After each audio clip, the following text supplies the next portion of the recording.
Good morning students. अभी पृष्ठ रसायन चैप्टर का अपना सबसे इम्पॉर्टेंट भाग आज हम पढ़ने वाले हैं। कल की वीडियो में मैंने बताया था कि जो कोलोइडी विलयन होता है उस कोलोइडी विलयन पर एक तरह का आवेश उत्पन्न हो जाता है, जिसका कारण क्या है कि जो विद्युत अपघटन हमने कोलोइडी विलयन को बनाने के लिए, उसके स्थायित्व के लिए उसके अंदर मिलाया होता है, तो उस विद्युत अपघटन का कोई भी एक आवेशित कण कोलोइडी विलयन के कोलोइड के जो कण होते हैं उनकी सतह के ऊपर चिपक जाता है। ठीक है, इतना मैंने तुम्हें कल बताया था। अब उसी को हम आज आगे बढ़ाएंगे इसमें, क्योंकि जो सबसे ज़्यादा इम्पॉर्टेंट प्रॉपर्टी है कोलोइड की, सबसे ज़्यादा जो इम्पॉर्टेंट प्रॉपर्टी है वो यही है कि हमें उसके आवेश के बारे में पता चले। जो आवेश है कोलोइड के ऊपर एक ही तरह का आवेश होता है, या तो धनावेश होगा या तो ऋणावेश होगा, लेकिन ये आवेश होना जरूरी है। अगर कोलोइड के ऊपर आवेश नहीं होगा तो कोलोइड स्थायी नहीं होगा। ये कोलोइड के स्थायित्व के लिए जरूरी होता है आवेश। कोलोइड के जो गुणधर्म आज हम पढ़ने वाले हैं उसमें से सबसे पहला हेडिंग मैंने आवेश ही लिखा है कि कोलोइड के ऊपर आवेश। देखो बोर्ड पर एक बार देखो, बोर्ड पर कोलोइड के गुणधर्म और कोलोइड का आवेश कोलोइड को स्थायित्व देता है। इसीलिए मैंने सबसे पहला सेंटेंस क्या लिखा है कि जो आवेश है ये कोलोइड को स्थायित्व देता है। आवेश उत्पन्न कैसे होता है मैंने कल भी तुम्हें बताया था और अभी आज वापस से बता देता हूँ क्योंकि ये इंपॉर्टेंट पॉइंट है। देखो, सिल्वर आयोडाइड हमारे पास कोई ताज़ा बना हुआ अवक्षेप है। कल जो उदाहरण था उसमें मैंने सिल्वर क्लोराइड का अवक्षेप लिया था। आज सिल्वर आयोडाइड का अवक्षेप इसीलिए लिया कि तुम्हारे दिमाग में ये बात ना रहे कि केवल सिल्वर क्लोराइड का ही अवक्षेप लिया जा सकता है, दूसरा कोई अवक्षेप नहीं लिया जा सकता। तो सिल्वर आयोडाइड का हमारे पास ताज़ा बना हुआ अवक्षेप है। उसमें ताज़ा बने हुए अवक्षेप में हमने सिल्वर नाइट्रेट डाल दिया। सिल्वर नाइट्रेट डालने पर अगर तुम दोनों को लिखे हुए देखते हो तो मैंने दो जगह सर्कल बनाया हुआ है, इसके ऊपर सर्कल बनाया हुआ है, इसके ऊपर सर्कल बनाया हुआ है। इसका मतलब क्या है कि सिल्वर आयन सिल्वर आयोडाइड में भी है और सिल्वर आयन सिल्वर नाइट्रेट में भी है। दोनों में एक आयन समान है, दोनों में समान आयन की उपस्थिति है और वो समान आयन क्या है? सिल्वर आयन है। तो ये जो समान आयन होता है विद्युत अपघटन में, जो विद्युत अपघटन हम मिला रहे हैं उसको स्थायित्व देने के लिए, और कोलोइडी कण में जो एक समान आवेश होता है वो समान आवेश उसकी बाहर वाली सतह के ऊपर इकट्ठा होना शुरू हो जाता है और इसके इकट्ठा होने के कारण ही कोलोइडी विलयन स्थायी रहता है। स्थायी रहने के पीछे का कारण क्या है मैंने कल भी बताया था, अभी वापस बता रहे हैं कि स्थायी रहने का कारण क्या है कि ये एक ही तरह का आवेश है, केवल धनावेश है और धनावेशित कण एक दूसरे को प्रतिकर्षित करते हैं। तो इसमें प्रतिकर्षण, इसमें प्रतिकर्षण, ऐसे प्रतिकर्षण फैलता जा रहा है, एक दूसरे से लड़ाई झगड़ा होता जा रहा है और उसका फायदा किसको मिल रहा है? सिल्वर आयोडाइड को। सिल्वर आयोडाइड अंदर बचा रहेगा, विलयन के अंदर भूल नहीं पाएगा, क्योंकि उसके बाहर जो कण लगे हुए हैं, उसके बाहर जो आवेशित कण लगे हुए हैं वो लड़ाई झगड़ा करने में बिजी है, उनके पास टाइम नहीं है।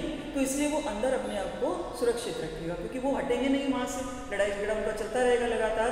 तो इस लड़ाई झगड़े के चलते रहने के कारण ही जो कोलोइड है इस आवेश के, जो लड़ाई झगड़े वाला आवेश है, उस आवेश के कारण वो स्थायी बन जाता है।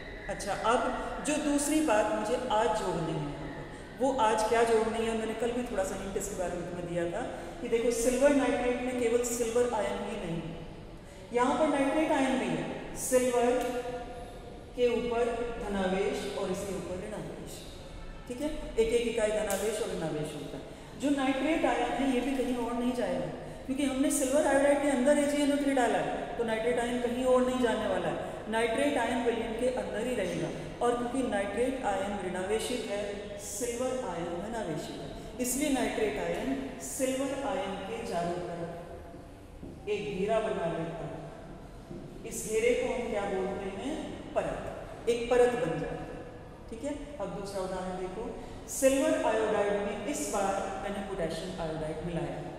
तुम्हारा ये कंफ्यूजन दूर करने के लिए, ये डाउट क्लियर करने के लिए कि कहीं केवल धनावेशित कण ही तो नहीं, धनावेशी तो नहीं होता कोलोइड के ऊपर, दोनों तरह का आवेश हो सकता है और एक ही तरह के कोलोइड के ऊपर दोनों तरह का आवेश पाया जा सकता है। इसीलिए मैंने ये उदाहरण दिया कि सिल्वर आयोडाइड धनात्मक आवेश युक्त भी हो सकता है और सिल्वर आयोडाइड ऋणात्मक आवेश युक्त भी हो सकता है। निर्भर किस पर करेगा उसका आवेश? जो हमने विद्युत अपघटन उसके अंदर मिलाया, उसमें जो भी समान आयन आएगा वही अपना आवेश प्रदर्शित करेगा। देखो सिल्वर आयोडाइड में इस बार हमने मिलाया है पोटेशियम आयोडाइड। पोटेशियम आयोडाइड में पोटेशियम आयन होगा और आयोडाइड आयन होगा। इस बार जो हमारा समान आयन बन रहा है वो समान आयन क्या है? आयोडाइड। यहाँ भी आयोडाइड आयन, यहाँ भी आयोडाइड आयन, और ये आयोडाइड आयन सिल्वर आयोडाइड के चारों तरफ इकट्ठा हो जाएगा। ये जो चारों तरफ इकट्ठा होने वाली घटना है, इसके लिए साइंस में एक अलग से टर्म दी जाती है। उसको क्या बोलते हैं? चयनात्मक अधिशोषण। इंग्लिश में इसको बोलते हैं सेलेक्टिव एड्जॉर्प्शन, हिंदी में चयनात्मक अधिशोषण। चयनात्मक कौन चयन कर रहा है? ये चयन कर रहा है कि जो विद्युत अपघटन मेरे अंदर मिलाया गया है उसमें मेरे जैसा कौन सा आयन है, ये चयन कर रहा है। अपने जैसे आयन को अपनी सतह के ऊपर चिपका लेता है चयन करके, ठीक है। दूसरा आयन विलयन में खुलने के लिए मजबूर होता है, उसको विलयन में जाना पड़ता है, क्योंकि इन दोनों की बहुत प्रबल बंध बने हुए हैं आपस में। लेकिन जब ये इसको खींचता है तो बंध टूट जाता है, इसलिए ये विलयन में चला जाता है। देखो आयोडाइड आयन को इसने खींचा अपनी सतह के ऊपर, और सतह के ऊपर आयोडाइड आयन ने एक परत बना ली। इस परत को मैंने लिखा है प्रथम परत, क्योंकि ये एक परत पूरी की पूरी बन गई है इसके चारों तरफ। फिर उसके बाद अब पोटेशियम आयन, मैंने तुम्हें बोला कि दूसरा आयन भी कहीं नहीं जाएगा, विलयन के अंदर ही रहेगा। जैसे वहाँ नाइट्रेट आयन विलयन के अंदर था, यहाँ पोटेशियम आयन विलयन के अंदर है। तो जो विलयन के अंदर आयन है उसको तो आयोडाइड के आसपास ही रहना है, क्योंकि आयोडाइड के साथ वो जुड़ा हुआ था। भले ही बंध टूट चुका है, लेकिन जलने घुलनशील अवस्था में भी वो आयोडाइड आयन के आसपास ही मौजूद होगा। अब ये जो आसपास आया है इसने भी एक दूसरी परत बनाई कि चलो इसे इसने खींच लिया है तो मैं तो अपनी परत बना सकता हूँ। उसने अपनी दूसरी परत उसके चारों तरफ बना ली, क्योंकि उसका आकर्षण बल भी आयोडाइड आयन के साथ उतना ही बना हुआ है, तो उसने एक दूसरी परत आयोडाइड आयन के साथ बना ली है। आयोडाइड आयन के साथ जो दूसरी परत इसने बनाई है, इसको मैंने यहाँ पर द्वितीय परत का नाम दिया है, ठीक है। अब दो परत बन गई हमारी। देखो दो परत बनी है और दोनों ही परत आवेशित है, एक धनावेशित है एक ऋणावेशित है। और तुम अच्छी तरह जानते हो कि अगर एक सिरा धनावेश से जुड़ा हुआ हो, दूसरा सिरा ऋणावेश से जुड़ा हुआ हो, और दोनों सिरों को अगर जोड़ दिया जाए तो उनमें जरूर से आवेश का अंतर उत्पन्न हो जाएगा। इस आवेश के अंतर को हम बोलते हैं विभव। ये विभव उत्पन्न हो जाएगा, क्योंकि जो रसायन विज्ञान है उस रसायन विज्ञान में आवेश को विभव का ही नाम दिया जाता है।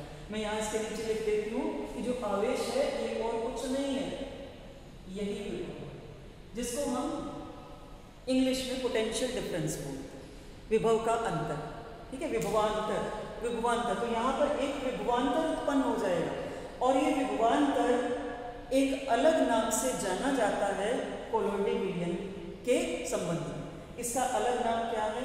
जीटा विभव या जीटा पोटेंशियल, जीटा विभव इसका नाम है।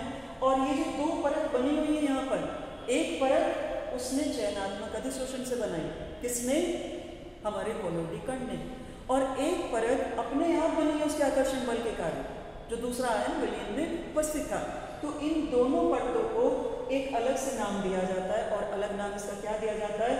हेल्महोल्ट्ज की विद्युत द्विपरत। विद्युत नाम क्यों लिया? क्योंकि ये आवेशित परत है, पहली परत पर दूसरा आवेश है, दूसरी परत पर एक अलग तरह का आवेश है, तो दोनों आवेश अलग अलग है, इसलिए इसको अलग से नाम देते हैं हेल्महोल्ट्ज की विद्युत द्विपरत। हेल्महोल्ट्ज यहाँ पर वैज्ञानिक का नाम, तो वैज्ञानिक के नाम पर आधारित है जिसने इसके बारे में हमें बताया था। तो जो विभव उत्पन्न होगा उस विभव को हम बोलेंगे जीटा विभव। और जो दो परत बनी है अलग अलग, एक चयनात्मक अधिशोषण से बनी है और एक आकर्षण बल के कारण बनी है, जो दो अलग अलग परतें बनी हैं उन अलग अलग परतों को हम बोलते हैं हेल्महोल्ट्ज की विद्युत द्विपरत। तो ये कोलोइड का आवेश है, यही इसके स्थायित्व का कारण है, यही इसके बने रहने का कारण है कि अगर कोलोइड को हमें अगर कोलोइड का आवेश हटा दिया जाए तो कोलोइड कोलोइड नहीं रहेगा, या तो विलयन में बदल जाएगा और या फिर किसी में निलंबन में बदल जाएगा, उन दोनों में से किसी में बदल जाएगा, लेकिन कोलोइड नहीं रहेगा। ये आवेश उसके अस्तित्व के लिए जरूरी है। मैं स्थायित्व को भी बदल देती हूँ दूसरे शब्द में कि अस्तित्व के लिए जरूरी है, उसकी एग्जिस्टेंस के लिए जरूरी है। अच्छा, अब दूसरा गुणधर्म हम इसका पढ़ते हैं, इसका नाम है स्कंदन। इसी को अवक्षेपण भी कहा जाता है, और यदि यह स्कंदन अवक्षेपण विद्युत की उपस्थिति में कराया जाए तो इसी को इलेक्ट्रोफोरेसिस बोला जाता है। इसका हिंदी में कोई नाम नहीं है, इलेक्ट्रोफोरेसिस है, इसकी हिंदी में लिख के बता दूंगी तुम्हें, लेकिन हिंदी में कोई नाम नहीं है। इसकी हिंदी क्या बनती है? विद्युत कण संचालन।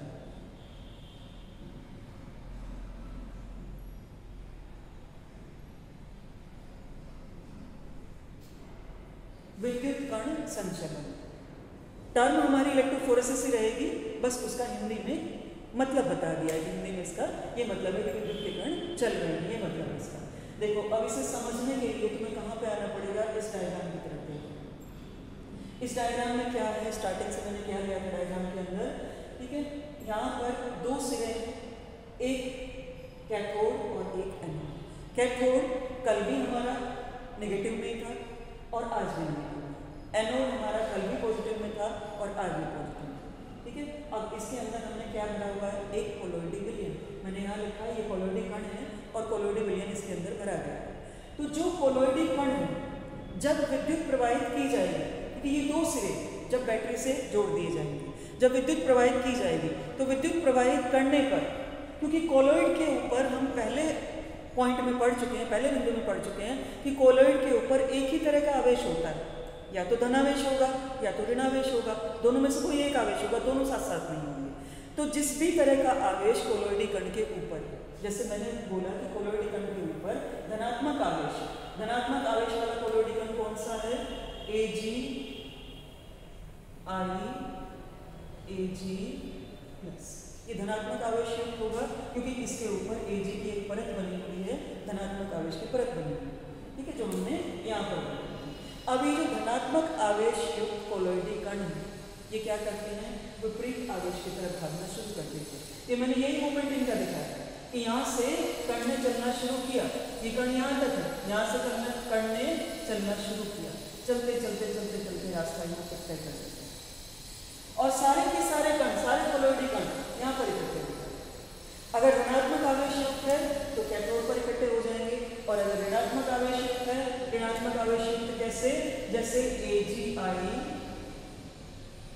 और इसके ऊपर I नेगेटिव लगा हुआ है, ये सब के सब एनोड पर इकट्ठे हो जाएंगे। अगर ऐसा है दोनों को हमें अलग अलग कराना पड़ेगा, साथ साथ नहीं करा सकते, या तो पहले धनात्मक आवेश युक्त का कराएंगे या पहले ऋणात्मक आवेश युक्त का कराएंगे।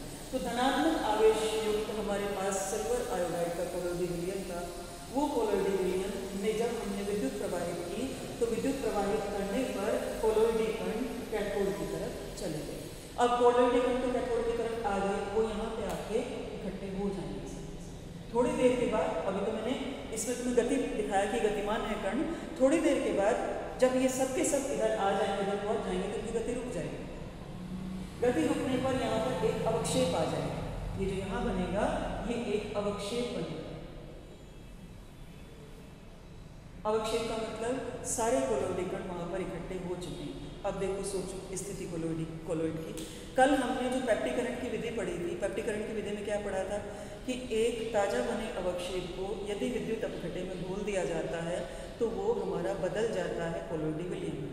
अब उल्टा होता है, कोलोइडी विलयन को हमने क्या किया, हमने विद्युत प्रवाहित करके उसको अलग अलग कर दिया। जो परिक्षेपण माध्यम था वो अलग हो गया, विलयन अलग हो गया, और जो परीक्षित प्रावस्था थी वो अलग हो गई। तो परीक्षित प्रावस्था यहाँ पर इकट्ठी हो चुकी है, इसको अब हम अवक्षेप बोलेंगे। मतलब कोलोइडी विलयन से अवक्षेप का बनना स्कंदन कहलाता है, अवक्षेपण कहलाता है, ठीक है। और अवक्षेप से कोलोइडी विलयन का बनना, जो कल पढ़ा था हमने निर्माण की विधि में, अवक्षेप से कोलोइडी विलयन का बनना वो क्या कहलाता है, कोलोइडीकरण, पेप्टिकरण, वो पेप्टिकरण कहलाता है, ठीक है। तो यहाँ पर हमने उसका उल्टा किया।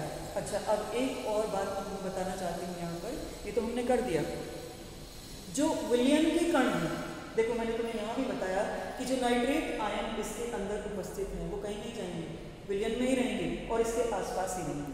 अगर ये आयन इसके आसपास हैं, इनके ऊपर इसके जैसा आवेश नहीं है, इसके विपरीत आवेश है, तो इसका मतलब क्या है, हम अपने आप समझ सकते हैं इस बात को कि वो विपरीत आवेश वाले इलेक्ट्रोड की तरफ चले जाएंगे। अगर हमने ये सिल्वर आयोडाइड और सिल्वर आयन का सोल लिया हुआ है तो नाइट्रेट आयन विलयन में घुले हुए हैं, वो नाइट्रेट आयन अपने आप इस तरफ इकट्ठे हो जाएंगे। कोलोइड पूरा का पूरा इधर आ जाएगा और विलयन पूरा का पूरा इधर आ जाएगा। ये जो विलयन के आयन भी गए हैं आवेश के आकर्षण बल में, इस प्रक्रिया को हम बोलते हैं विद्युत विसर्जन, ठीक है। ये विलयन के आयन गए हैं यहाँ पर, विद्युत विसर्जन का मतलब है विलयन के आयन गए हैं दूसरे इलेक्ट्रोड की तरफ, इसको विद्युत विसर्जन बोला जाता है, ठीक है। अच्छा, अब उसके बाद मैंने बेटा दो टर्म और लिखी हुई है यहाँ पर, कैटाफोरेसिस और एनाफोरेसिस। कैटाफोरेसिस को हिंदी में बता देते हैं धनात्मक कण संचलन, एनाफोरेसिस ऋणात्मक कण संचलन। जैसे कैटा का मतलब होता है धनायन, मैंने नीचे ब्रैकेट में लिखा हुआ है धनायन, और एना का मतलब होता है ऋणायन, ठीक है। तो अगर धनायन चल रहे हैं तो उसको कैटाफोरेसिस बोलते हैं, और अगर ऋणायन चल रहे हैं तो उसको एनाफोरेसिस बोलते हैं। देखो अगर धनायन चलेंगे तो अब तुम बिना चित्र को देख के भी बता सकते हो। अगर धनायन चलेंगे, हमें मालूम है कि धनायन के ऊपर धनावेश होता है, तो वो कैथोड की तरफ जाएंगे, क्योंकि कैथोड पर ऋणात्मक आवेश होता है। देखो ये धनायन है, धनायन चले कैथोड की तरफ चले, और अगर ऋणायन चलेंगे, ये ऋणायन की तरफ चलेंगे, तो ये किसकी तरफ जाएंगे? एनोड की तरफ जाएंगे। इसीलिए इसका नाम एनाफोरेसिस दिया गया और इसका नाम कैटाफोरेसिस दिया गया। तो जो धनात्मक आवेश युक्त कण है, अगर उनका विद्युत अपघटन हो रहा है तो उसको हम बोलेंगे कैटाफोरेसिस, और अगर ऋणात्मक आवेश युक्त कणों का विद्युत अपघटन होता है तो उसको हम बोलेंगे एनाफोरेसिस। ये किसके ऊपर आधारित नाम दिया गया है कि किस प्रकार के कण चल रहे हैं। जो कोलॉइडी विलयन है उसके ऊपर किस प्रकार का आवेश है, धनावेश है या ऋणावेश है, उसके ऊपर उसी पर निर्भर करेगा कि हमारा जो प्रक्रिया है वो कैटाफोरेसिस होगी या एनाफोरेसिस होगी। ठीक है, ये दोनों अलग काम होंगी और एक नंबर के प्रश्न में पूछी जा सकती हैं, क्योंकि ये जो कोलॉइड के गुणधर्म है ये बहुत ही इंपॉर्टेंट है। मैंने इसलिए सबसे पहले इंपॉर्टेंट लिखा है यहाँ पर। ये इंपॉर्टेंट केवल आवेश के लिए नहीं लिखा है, आवेश तो जरूरी है और सबसे पहला वही भाग है, इसलिए उसके साथ लिखा हुआ है। ये सभी पूरा का पूरा बहुत इंपॉर्टेंट है। देखो इलेक्ट्रोफोरेसिस को मैं एक बार वापस बता देती हूँ, या स्कंदन को एक बार वापस बताती हूँ। स्कंदन में होता क्या है? स्कंदन में कोलॉइडी विलयन में विद्युत अपघटन मिलाकर उसको अवक्षेप में बदल दिया जाता है। पेप्टीकरण की विपरीत प्रक्रिया है। कई बार एक नंबर के क्वेश्चन में यही पूछ लेते हैं कि पेप्टीकरण की जो विपरीत प्रक्रिया है उसका क्या नाम है, तो उसका नाम इलेक्ट्रोफोरेसिस है, या उसका नाम स्कंदन है, या उसका नाम अवक्षेपण है। अवक्षेपण एक सामान्य नाम है, स्कंदन और इलेक्ट्रोफोरेसिस ये दोनों अपनी कोलॉइडी विलयन के अनुसार विज्ञान की दी हुई टर्म है, विज्ञान के दिए हुए नाम है। ठीक है, अब इसमें जो अगर हमने विद्युत अपघटन मिलाया तो इसमें हमने कोई विद्युत अपघटन नहीं मिलाया, इसमें हमने कुछ भी नहीं मिलाया था, केवल कोलॉइडी विलयन लिया था और विद्युत प्रवाहित कर दी। अगर हम विद्युत प्रवाहित नहीं करना चाहते, विद्युत प्रवाहित नहीं करना चाहते, हम विद्युत अपघटन की सहायता से अवक्षेप बनाना चाहते हैं, कोलॉइडी विलयन को खत्म करना चाहते हैं, किसकी सहायता से? विद्युत अपघटन की सहायता से। तो हमने विद्युत अपघटन मिलाया, उसके अंदर मिलाने के बाद वो अवक्षेप में बदला, लेकिन इसकी जो प्रक्रिया होती है अवक्षेप में बदलने की प्रक्रिया, इसके अंदर भी एक साइंस लगा हुआ होता है, एक विज्ञान लगा हुआ होता है। वो क्या विज्ञान लगा हुआ होता है कि हमें पहले से पता है, हमें कल से पता है, जब से वीडियो बनी थी कल वाली, हमें कल से पता है कि जो कोलॉइड के कण हैं उनके ऊपर एक प्रकार का आवेश है। तो वो जो आवेश है कोलॉइड के कण के ऊपर, उस आवेश को अगर हम खत्म कर देते हैं, देखो यहाँ पर ये सिल्वर आयन लगे हुए हैं, यही इसके स्थायित्व का कारण है, यही तो मैंने लिखा है यहाँ। अगर किसी तरह से इसको हटा दिया जाए, अगर किसी विद्युत अपघटन की सहायता से इसको हटा दिया जाए, तो इसको हटाने पर सिल्वर आयोडाइड को वापस से मजबूरी में विलयन में घुलना पड़ेगा, क्योंकि उसका स्थायित्व खत्म हो जाएगा। उसके स्थायित्व के लिए जो एक गार्ड वाली लेयर बनी हुई थी, वो गार्ड वाली लेयर खत्म हो जाएगी, गार्ड को छुट्टी मिल जाएगी, वो छुट्टी पर चला जाएगा। ठीक है, और AgI को अब विलयन में घुलना पड़ेगा। तो इसको खत्म करने के लिए हमें ये पता होना चाहिए कि हमारा जो कोलॉइडी विलयन है उसके ऊपर धनावेश है या ऋणावेश है। अगर उसके ऊपर धनावेश है तो हमें ऐसा विद्युत अपघटन लेना पड़ेगा कि जिसमें ऋणावेश वाले कण मजबूत कण हो, और अगर उसके ऊपर ऋणावेश है तो हमें ऐसा विद्युत अपघटन लेना पड़ेगा कि जिसके ऊपर धनावेश वाले कण मजबूत होते हैं। देखो मैंने दोनों उदाहरण लेकर यहाँ पर बोर्ड पर लिखा हुआ है, इसको नीचे लिखा हुआ है स्कंदन के बारे में। ठीक है, और इसका इस नियम को जो हम चुनाव कर रहे हैं विद्युत अपघटन का, इस नियम को सबसे पहले दो वैज्ञानिकों ने समझाया था। एक वैज्ञानिक का नाम हार्डी था और दूसरे वैज्ञानिक का नाम शुल्जे था। तो हार्डी और शुल्जे का नियम इसको बोला जाता है। हार्डी शुल्जे का नियम क्या कहता है, यहाँ देखो बोर्ड पर, विद्युत अपघटन का विपरीत आवेश समानुपाती होता है स्कंदन। विद्युत अपघटन पर जितना अधिक विपरीत आवेश होगा उतना ही स्कंदन तीव्रता से होता है। स्कंदन उतना ही जल्दी होगा, उतनी ही तीव्रता से होगा। उतनी ही जल्दी होगा इसके अंदर। ठीक है, कैसे? देखो मैंने यहाँ पर लिया हुआ है सिल्वर आयोडाइड और उसके ऊपर आई नेगेटिव आयन लगे हुए हैं। मतलब कि हमारा जो ओवरऑल हम इसको बोल सकते हैं एक ऋणात्मक आवेश युक्त कोलोइड। ऋणात्मक आवेश युक्त कोलोइड के लिए हमें धनात्मक कणों की जरूरत पड़ेगी और धनात्मक कणों में मैंने यहाँ पर तुम्हें एक ऑर्डर लिख के दे दिया है। ऑर्डर मतलब क्रम लिख दिया है इसका। अगर एल्यूमिनियम रहेगा विद्युत अपघटन के रूप में तो सबसे तेजी से होगा, क्योंकि एल्यूमिनियम के ऊपर पॉजिटिव का 3 आवेश होता है। और अगर मैग्नीशियम रहेगा तो थोड़ा धीरे होगा और अगर सोडियम रहेगा तो सबसे धीरे होगा। कारण क्या है कि जो विद्युत अपघटन हमने लिया है उसके ऊपर जितना धनावेश है उतनी ही जल्दी विद्युत अपघटन हो जाएगा, उतनी ही जल्दी स्पंदन हो जाएगा। तो एल्यूमिनियम में सबसे तेजी से होगा, मैग्नीशियम में उससे कम होगा और सोडियम में सबसे कम होगा।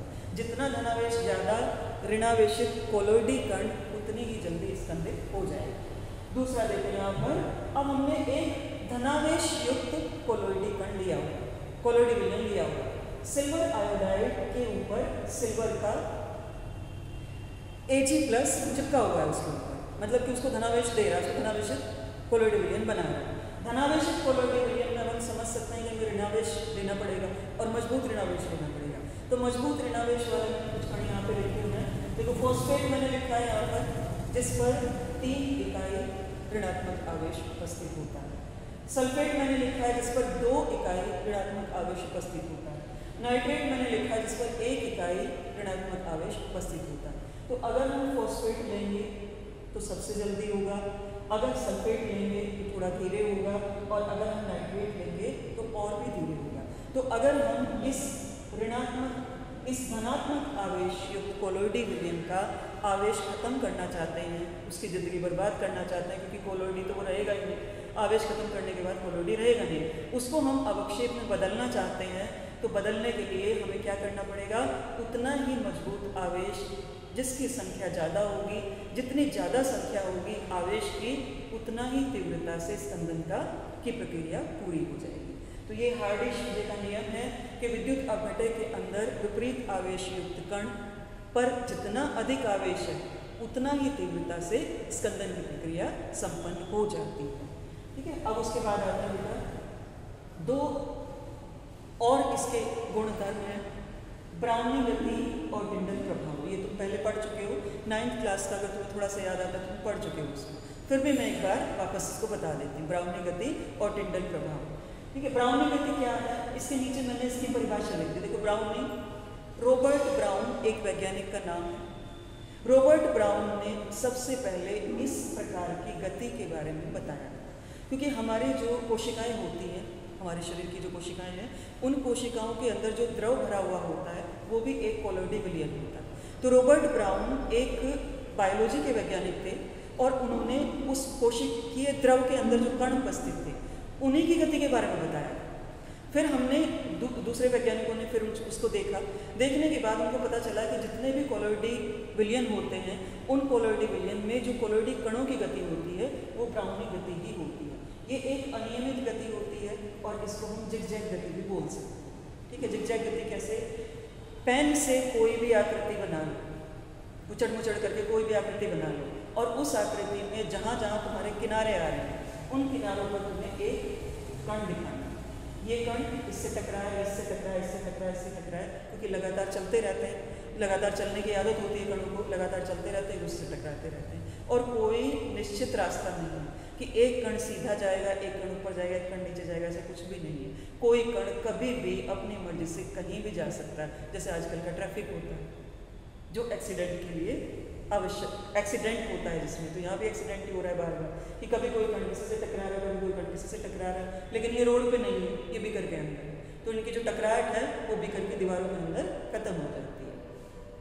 इसके बाद आता है टिंडल प्रभाव के बारे में। टिंडल प्रभाव, टिंडल भी एक वैज्ञानिक का नाम है जिन्होंने सबसे पहले इस प्रभाव के बारे में बताया था। कोलोइडी विलयन में उन्होंने क्या किया कि कोलोइडी विलयन को एक बीकर में लिया, एक बीकर के अंदर कोलोइडी विलयन लिया और उसको जहाँ से लाइट आ रही थी, लाइट के सामने उस विलयन को रखा। बीकर का खाली भाग नहीं, लाइट के सामने हमें रखना है विलयन को। विलयन को लाइट के सामने रखा उन्होंने। तो लाइट के सामने रखने पर उन्हें एक अजीब सा दृश्य दिखाई दिया। क्या दृश्य दिखाई दिया कि जो बीकर के, अगर हम दूसरी साइड से देखते हैं, देखो एक तरफ से लाइट आ रही है, अगर हम इस तरफ से देखते हैं तो देखने पर ऐसा लगता है कि जैसे एक शंकु बन गया, एक कोन बन गया बीकर के अंदर। यहाँ पे ये लाइट आ रही है इस तरफ से, इधर से अगर हम देखते हैं तो कोन बना हुआ दिखाई देता है। अगर इस तरफ से लाइट आ रही है तो ये वाला कोन बना हुआ दिखाई देता है। इधर से अगर लाइट आ रही है तो ये वाला कोन बना हुआ दिखाई देता है। अब इस कोन के या शंकु के बनने का कारण क्या है? देखो, जो लाइट के कण, जो प्रकाश के कण हैं, वो प्रकाश के कण का आकार कोलोइडी विलयन के कण के आकार के लगभग बराबर होता है, बीच का आकार होता है, इसलिए हमें दिखाई दे जाता है। हमें लाइट में पूरा पूरा दिखता है, हमें लाइट दिखाई देती है, सामने लाइट दिखाई दे रही है। कारण क्या है कि वो जिन कणों से बनी हुई है उनका आकार ऐसा है कि उनको हम पूरी तरह तो नहीं देख सकते, देखो कण हमें नहीं दिखाई दे रही लेकिन लाइट दिखाई दे रही है, तो वो हमें दिखाई दे जाता है। इसका मतलब जो कोलोइडी विलयन है उनके कणों के आकार का लाइट के कणों का आकार होता है। लेकिन कोलोइडी विलयन तो रंग बदलने वाली चीज़ है। रंग बदलने वाली मैंने क्यों बोला? क्योंकि कणों का आकार कहाँ से कहाँ तक होता है, जो मैंने तुम्हें याद रखने के लिए बोला था कि हमेशा ये तुम्हें याद रहना चाहिए, 1 mm से लेकर कहाँ तक होता है, 1000 mm तक होता है। तो जो 1 nm वाला कण है वो विलयन के कण के पास है, जो 1000 nm वाला कण है वो निलंबन के कण के पास है। ठीक है, तो जो 1 nm के आकार वाला कण है वो विद्युत को अपने अंदर से प्रवाहित होने देगा। विद्युत नहीं, यहाँ पर हम लाइट को प्रवाहित करें, प्रकाश को अपने अंदर से जाने देगा, निकलने देगा, पास होने देगा, क्योंकि छोटा कण है उसको उसके ऊपर से गुजर जाएगा प्रकाश का कण। दूसरा 1000 nm वाला प्रकाश से बड़ा कण है, नहीं जाने देगा, रोक लेगा। और जो उसके आकार के कण, कोलोइडी विलयन के जो कण है उसमें से उसके बीच का आकार क्या है, छोटे कण जाने देंगे, बड़े कण रोक लेंगे। और इस तरह करके ये कण आपस में ही सुनियोजित हो जाते हैं। सुनियोजित शब्द मैंने क्यों बोला? क्योंकि आपस में ही ये ऐसे हो जाएंगे कि जो कण प्रकाश को गुजरने दे रहे हैं वो एक साइड में आ जाएंगे, और जो कण प्रकाश को नहीं गुजरने दे रहे हैं वो एक साइड में आ जाएंगे। तो जब अलग अलग हो गई है तो अलग अलग होने से हमें वो पूरा का पूरा जो एक एरिया है, पूरा का पूरा जो क्षेत्र है कि जहाँ से लाइट गुजर सकती है, जहाँ से प्रकाश गुजर सकता है, वो पूरा का पूरा क्षेत्र हमें चमकीला दिखाई देगा। और वो चमकीले आकार, क्योंकि कणों के आकार में बहुत अंतर है और कोई ऊपर बड़े वाला कोई कहीं है, छोटे वाला कोई कहीं है, इस तरह बिखरे हुए हैं कण, तो इसी के कारण वो एक शंकु के रूप में हमें दिखाई देते हैं, जिसको हम टिंडल शंकु बोलते हैं। तो बेटा आज जो टॉपिक हमने पढ़ा बहुत ही इंपॉर्टेंट टॉपिक है, और एग्जाम में अगर सबसे पहले कोई क्वेश्चन रखा जाता है तो वो कोलोइड के गुणधर्म से रखा जाता है। तो कोलोइड के गुणधर्म मैंने पूरी कोशिश की है कि तुम्हें सिद्धांत समझ में आ जाए, क्योंकि एक बार सिद्धांत समझ में आ जाता है तो उसके बाद फिर तुम अपनी भाषा अपने आप बना सकते हो प्रश्न का उत्तर लिखने के लिए। सबसे पहले हमने कल वाले टॉपिक से ही कंटिन्यू किया था, हमने आवेश के बारे में पढ़ा, फिर हमने आवेश की जो 2 परतें बनती हैं उसके बारे में पढ़ा है। उसके बाद पढ़ने के बाद फिर हमने आवेश को कैसे हम उदासीन बना सकते हैं उसके बारे में पढ़ा, जैसे कि उसमें हमने इलेक्ट्रोफोरेसिस विद्युत कण संचलन के बारे में पढ़ा और स्कंदन के बारे में पढ़ा, हार्डी-शुल्जे का नियम पढ़ा, जीटा विभव के बारे में हमने पढ़ा, और हेल्महोल्ट्ज़ की द्विपरत के बारे में हमने पढ़ा, टिंडल प्रभाव के बारे में पढ़ा, और ब्राउनी गति के बारे में पढ़ा, अवक्षेपण के बारे में पढ़ा हमने। ठीक है, तो इसको आज ही वीडियो को अच्छे से देखना है, देखने के बाद अपने नोट्स बनाने हैं, और मुझे पूरा विश्वास है कि तुम्हें आज ही ये टॉपिक याद हो जाएगा। अभी 2-3 प्रश्नों के उत्तर मैं कल की वीडियो में दूंगी, चैप्टर अपना पूरा हो चुका है। 2-3 प्रश्नों के उत्तर के लिए, क्योंकि वो इंपॉर्टेंट वाले प्रश्न हैं, 2-3 प्रश्नों के उत्तर के लिए कल एक और वीडियो बनाऊंगी।